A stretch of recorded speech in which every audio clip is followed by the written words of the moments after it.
So, Assalamualaikum. My name is Ahmad Fidel Sameh. I am from class 413 4C.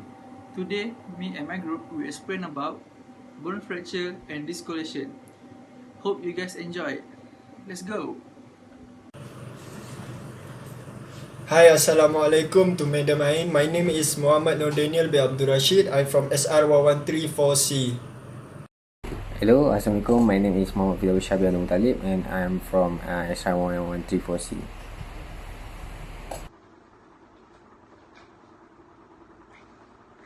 Hello, my name is Muhammad Azanaki bin Mazri. Assalamualaikum. My name is Ahmad Fidel Sameh. Today, me and my group will explain about the bone fracture. So, the first one, I will explain the definition of bone fracture. A bone fracture is a broken bone. It carries from a thin crack to complete break. Bone also can fracture crosswise, lengthwise, in several places, or into a many places.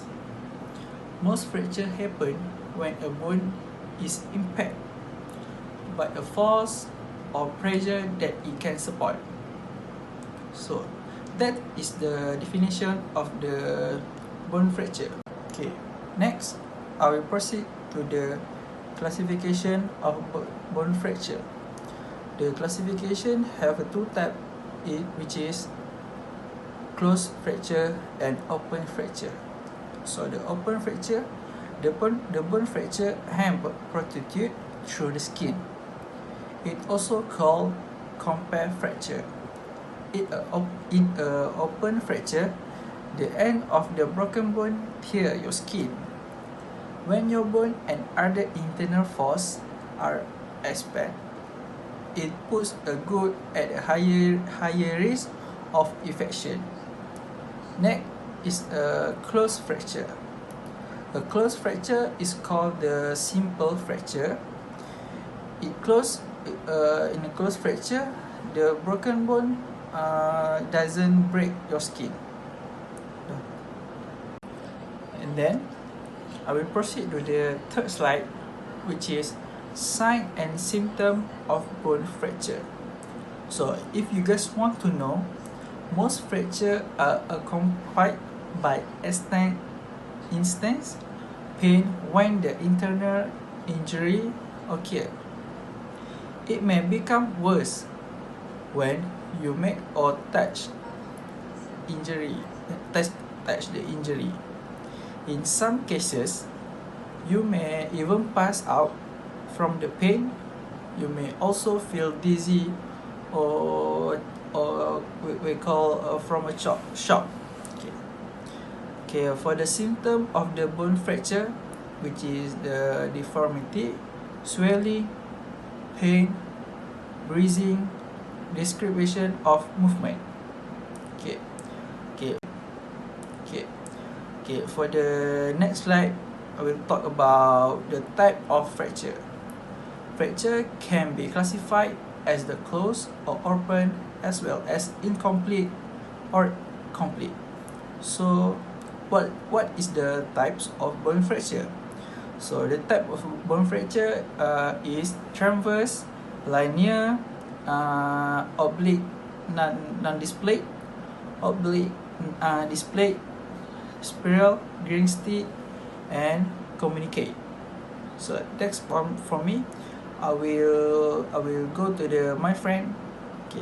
Alright, for the next slide is about treatment of bone fracture, which is if we or other people getting a fracture at their bone, we can do all these four example, which is for the first one is active EMS. All of you know, right, what is EMS? So if somebody was fall down or have a fracture bone, we can call the EMS first, and second, control the bleeding, which is if the person have a bleeding because of the fracture. For example, the bone was came outside after the fracture, we need to control it. We need to what we call to wipe the blood first and cover with the bandage. The third one is make sure the patient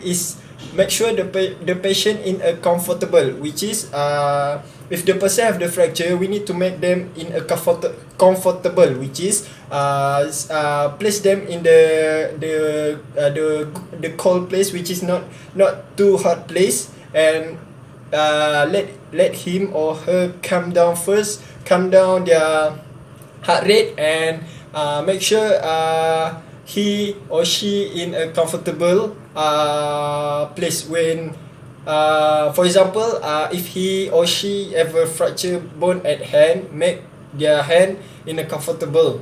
For example, is provide some immobilization such as splint or sling. Like I said, we need to make a patient in a comfortable. We do a normal sling to what we call to hang up the hand first, but not too high, not too low. Just nice to make a patient comfortable. Next slide is about bone fracture prevention, which is they have four ways, which is the first one is the fall itself, which is the fall itself is about the how we falls from for example playing a football, how we gonna fall, if how the correct technique we gonna fall to prevent from bad thing happen, such as fracture or dislocate. So the fall itself is about do a correct way when we gonna falls, which is don't put your hand down if we gonna falls, or do a front roll to avoid from getting any fracture or dislocate.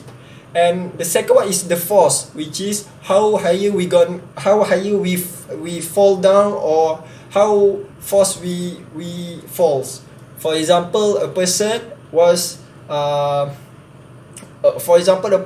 standing up the chair and it falls down. So the force is a little bit higher. So the bone will fracture, the bone will fracture. And the third one is bone fragility, which is for example, the older people will get a fracture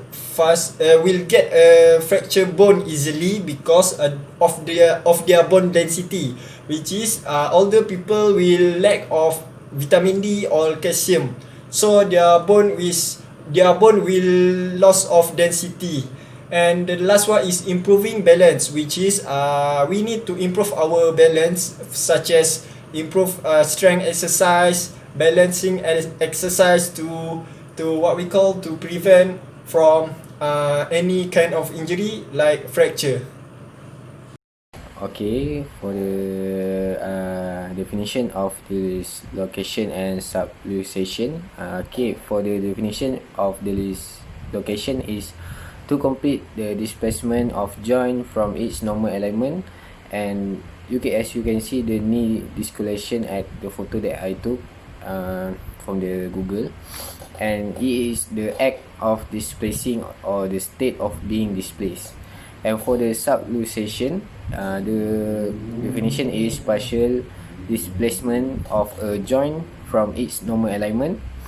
As you can see the shoulder subluxation, that the joint is where a connecting bone is partially out of the joint. Okay, for the sign and symptom of dislocate, for the first is pain. As you can see, the patient is feel the pain at the dislocate place at the shoulder, because the dislocate is have a deformity that change from the normal shape. And third is asymmetry, is the property of an object being invariant to a transformation such as reflection. And for the fourth is loss of normal control, such as the X-ray. You go to the hospital and you can go to X-ray that you dislocate your shoulder or knee or what else. Okay, for the treatment for dislocation, first is we do not delay the medical care because we can get medical help immediately from the hospital or ambulance or what else. And secondly is immobilize the injured area. The immobilization refers to the process of holding a joint or bone in place with a splint, cast or brace. It is done to prevent an injured area from moving while it heals. And for the third, support with splint or sling.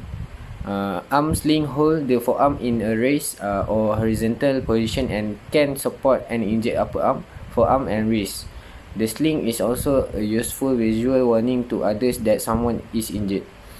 For the lastly, put ice to reduce the pain because this can help reduce swelling by controlling internal bleeding and the build up of fluid in and around the injured joint. Okay, for my part, there are 4 risk factors of dislocation. The first one is susceptibility to falls. Second one is heredity.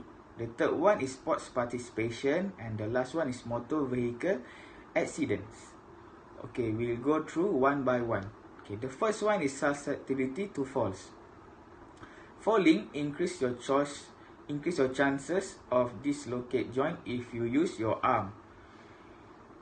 Why I say that you use your arm to increase the chances of dislocate? Because we use our arm to embrace an impact from our body parts such as our shoulder and our hip. Okay, the second one is heredity. Heredity. Some people are born with looser and more prone to injury than other people. In other words, heredity is like comes from our generation. Okay, the third one is sports participation. This is one most common for our society, which is sports science students. Many dislocations occur during high impact or contact sports such as wrestling, gymnastics, taekwondo, basketball, and football. Including myself, I have been dislocated during my football days. Okay, the last one is the motor vehicle accidents. These are the most common cause of dislocation, especially for people who not wearing a seat belt. Okay, there are 4 complications of dislocation. Okay, we go one by one. The first one is tearing of the muscles, ligaments and tendons that reinforce the injured joint. Okay, I give you such an example. For ankle joint, muscles that are attached to the ankle joint is such as soleus and plantaris. So these muscles has the high tendencies to get injured because of the reinforce the injured joint, which is the ankle joint. The second one is the nerve of blood vessel damage in or around your joint. This point can relate to point number 1 also. Okay, the third one is susceptibility to re-injury if you have a severe dislocation or repeated dislocation. This we can take example. Some people can handle dislocation, but some people will fight dislocation. Some serious dislocation for majority footballers is the dislocation of their kneecap. Okay, the last one, which is the development of arthritis in the affected joint as you age. This commonly happen for such as our grandfather, our mother, our father. The most common affected joint as your age is your knee joint, which is the arthritis is osteoarthritis, which is at your knee joint. Okay, these are the preventions of the injury of dislocations. The first one is to take precautions to avoid falls. Okay, some dislocations, it not 100% come from our clumsiness. It also come from our healthcare. What can I say from our healthcare is to check our eyes regularly from our doctor. And second, to check with our doctor with our pill if has excessive drugs. And the last one but not least, be sure your home is well lighted, so you can ensure decrease the potential of tripping from the area of where you walk in the house. Okay, the second one is play safely. Yes, majority of who suffered the dislocation injury came from sportsmen, sportswomen. So I would suggest they have to use a protective gear to when they play their sports, come back after injury. Okay, the last one is avoid recurrence. Okay, once you dislocated a joint, you might to be more susceptible to future dislocations. To avoid recurrence, we can take example, do strength, do stability exercises as recommended by any professional such as doctor or your physical therapist to improve your joints